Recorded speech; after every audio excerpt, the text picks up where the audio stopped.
Fitri Yani Indrasanti, biasa dipanggil Vite atau ada beberapa orang juga panggilnya Amel.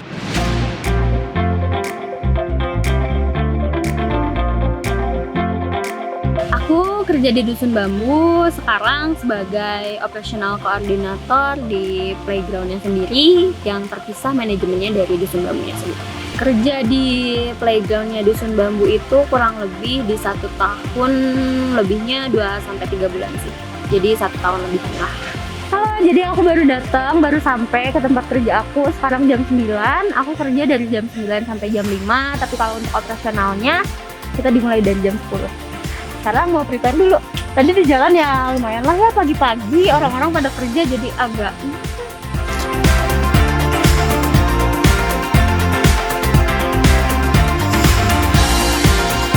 Jadi tiap pagi sebelum operasional dimulai, ini ada dari front office kirim list reservasi dan guest in-house yang menginap di sini.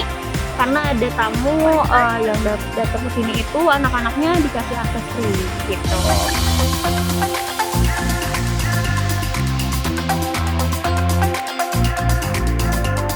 Untuk job desk pekerjaan aku sebagai operational koordinator, yang pertama itu buat checklist, to-do list untuk anak-anak yang lain, untuk tim yang lain, schedule dan pekerjaan-pekerjaan yang harus dilakukan.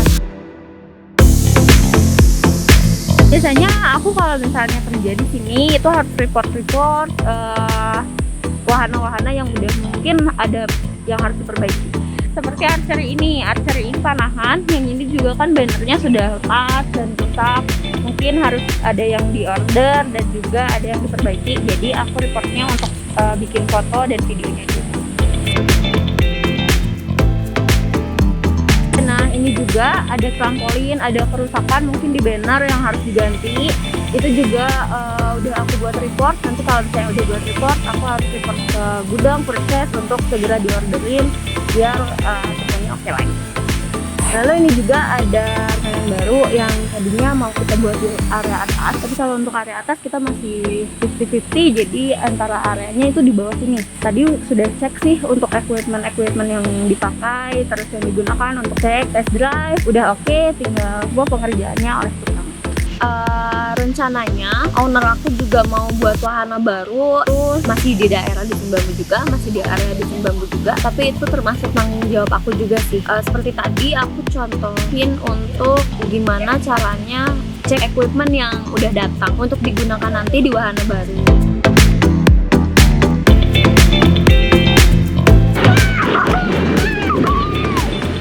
Ini nggak ada tempat baru yang di daerah mana tuh? Sekarang ada renovasi, ada pembangunan yang baru juga, memperbarui lah playgroundnya kayak gimana. Ada beberapa tukang juga yang kerja di playgroundnya sendiri yang sedang direnovasi, dan juga di tempat untuk wahana barunya nanti. Itu untuk tukang-tukang yang bekerja juga itu termasuk tanggung jawab seperti schedule, seperti administratif, salary dan lain-lain, reportnya masuk ke tanggung jawab aku. Sekarang aku mau komunikasi sama rekan aku untuk pengecekan zipline karena ini yang salah satu wahana yang rawan maintenance gitu.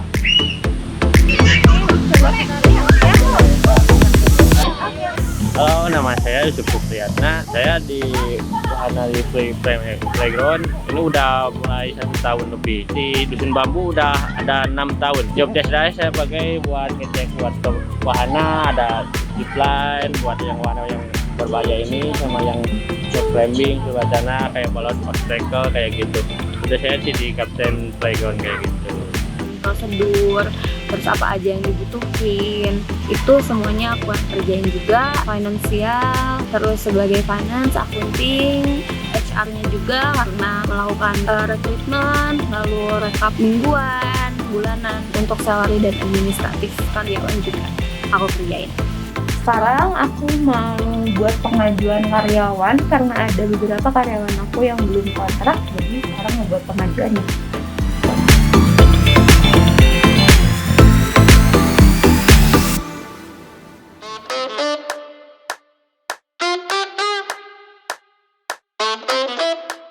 Di Dusun Bambu ada apa aja? Di Dusun Bambu yang pertama pasti ada restorannya. Kita punya 4 restoran di Dusun Bambu dengan menu yang berbeda-beda dan tentunya konsep yang berbeda-beda.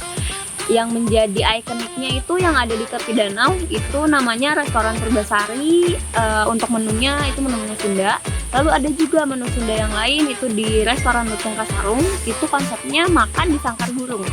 Lalu ada juga untuk tamu-tamu yang pengen menu Asian atau Western juga ada di restoran Burangrang. Lalu ada satu lagi, ini termasuk restoran baru namanya Lembu Burang. Untuk spesifikasi menunya itu bebek dan Bali. Lalu ada juga penginapannya, kita punya 2 tipe penginapan. Ada yang camping ground, itu termasuk seperti glamping.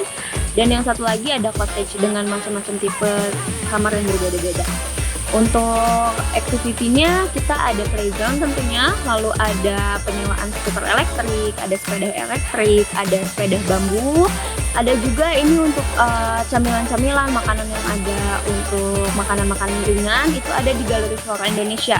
Selain makanan-makanan camilan, kita ada kopinya juga, itu kopi Nusantara, lalu ada teh walini, dan di situ adalah gedung Galeri Flora Indonesia yang menjual tanaman-tanaman hias dan berbagai harga. Lalu ada souvenir untuk dibawa menjadi oleh-oleh. Untuk di playground sendiri kita ada beberapa wahana. Ini tuh playgroundnya itu konsepnya family, jadi bisa untuk anak maupun dewasa. Ada beberapa bonci castle, itu seperti sliding, climbing, dan obstacle yang bisa digunakan oleh anak maupun dewasa juga. Lalu ada giant trampolin, itu trampolin yang besar dengan ukuran 10x10, itu juga bisa digunakan untuk anak maupun dewasa. Lalu ada science tower, itu berfungsi untuk melatih motorik anak. Ada zipline-nya juga, red climbing, rock climbing, sliding, maupun sandpit itu ada di tower tersebut. Lalu ada archery itu bermain panahan, namun untuk main panahan ini hanya bisa digunakan oleh tamu-tamu berusia 10 tahun ke atas. Untuk playground yang lainnya kita ada ayunan, ada nestling, ada tower musik, dan juga jungkat-jungkit. Untuk harga tiket masuk, Dusun Bambu sekarang sudah tidak ada tiket masuk. Untuk masuknya itu hanya sebatas registrasi untuk berapa pax yang akan masuk, karena kita sekarang konsepnya restoran. Untuk beberapa waktu ke depan yang mungkin tidak tahu sampai kapan nantinya akan ada tiket masuk lagi atau tidak, itu masih kita belum tahu. Dan untuk ke playgroundnya sendiri, untuk tiket masuknya ada di 60.000 per orang, anak maupun dewasa. Itu dikenakan tiket yang sama, sudah feel free, semuanya bisa main sepuasnya seharian.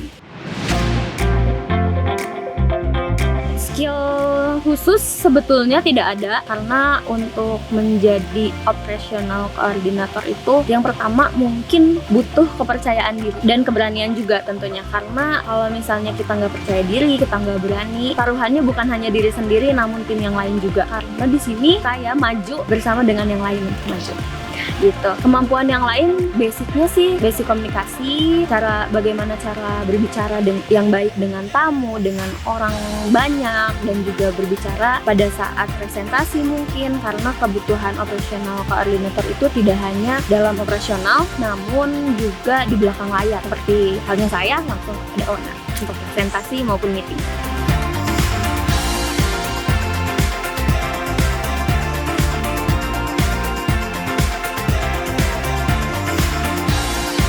Sekarang udah jam 5 lewat, aku udah beres semua kerjaan, udah closingan juga. Sekarang aku pulang dulu, dadah.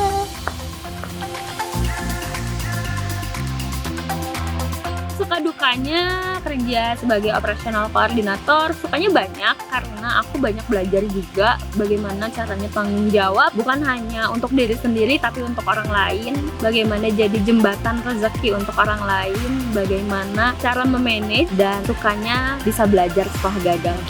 Dukanya satu, cuaca. Ini benar-benar musuh terberat karena di outdoor, cuaca panas agak bikin kepala puyeng, tapi hujan bikin masuk angin juga. Di sini kita luasnya 30 hektar, jadi lumayan kalau jalan bisa bikin kurus. Nah, turun berat badan banyak banget. Terus dukanya yang lain, kadang pada saat evaluasi sih sama tim yang lain, ada kadang beberapa kali tim cekcok bagaimana sih cara jadi penengah itu, dan juga bagaimana cara ambil jalan keluar yang bisa sesuai dengan yang lain gitu. Pesan dan kesannya untuk pariwisata di Indonesia maupun di dunia yang sekarang mungkin lagi mencoba untuk naik lagi, semoga makin mengudara supaya semua orang-orang pariwisata merasakan bangkitnya lagi. Oke? Udah.